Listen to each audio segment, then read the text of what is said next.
Hey everybody, today we're going to be doing some electrical work on these motors here.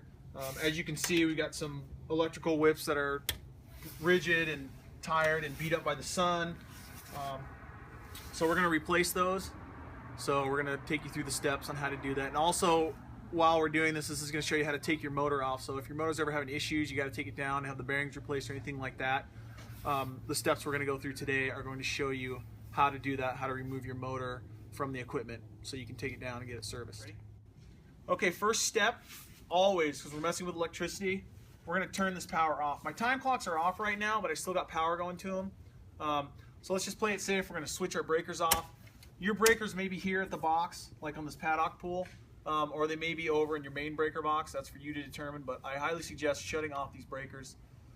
Sometimes I wire these up hot, but I'm a professional. I'm so good. I get paid to do this. You, on the other hand, may not. Play it safe, shut the electricity off, and then proceed. Make that first and foremost. Right. First step after we've shut the electricity off is we're going to disconnect this bonding wire here.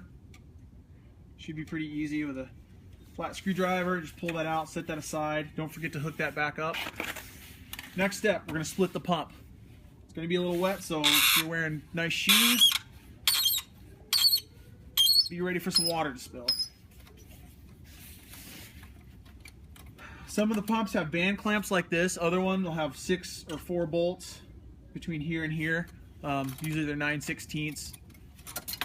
But either way, it's about splitting the pump.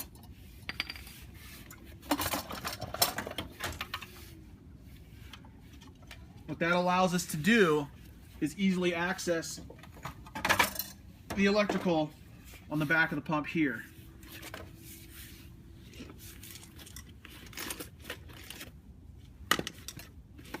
Quarter-inch nut driver most of the time.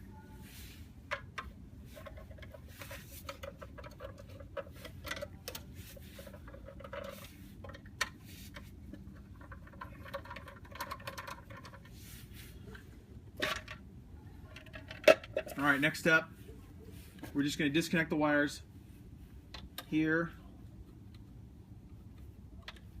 here, and our ground wire here. Now these are our 2 power wires coming in. This is our ground wire. This motor is wired up for 230 volts. Sometimes you'll see motors wired up for 110 volts. In that case, we've got 1 power leg, 1 common leg. On this one, we have 2 power legs. No common leg.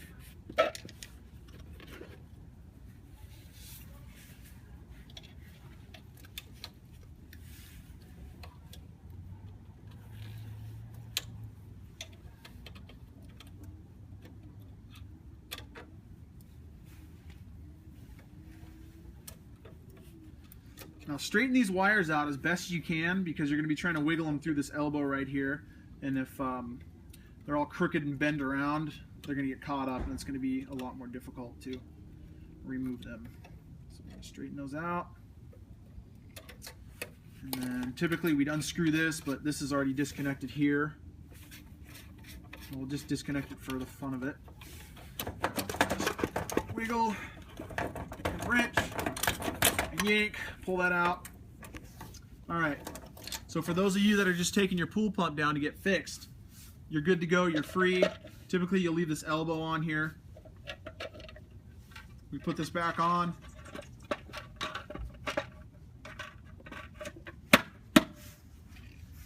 Screw it down a little bit so it doesn't fall off, you don't lose the screws. And then your motor is free to take down to get serviced and repaired.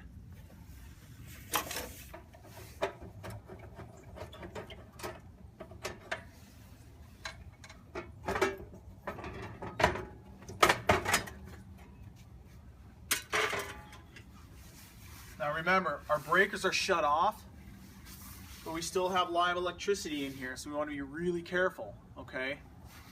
Proceed with caution. If you need to, on this panel, I could actually go in and shut the main breaker off to the pool equipment and kill all the power in here. I recommend doing that if you're doing this at home and have a similar setup. If your breaker box, if you just have the regular time clock in here, and you have the remote breaker box, then your time clock power should be completely killed in here. Man, this thing is like hard plastic now. All right, next step, I'm gonna follow these wires up. Time clock, Phillips screwdriver. On our automatic time clock, our load lines are 2 and 4. That's what goes to your pool motor. Disconnect those. Disconnect our ground down here, which is this one here, third one in.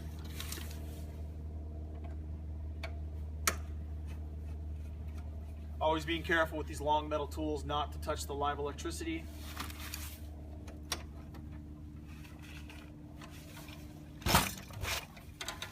And now we can pull our wires out.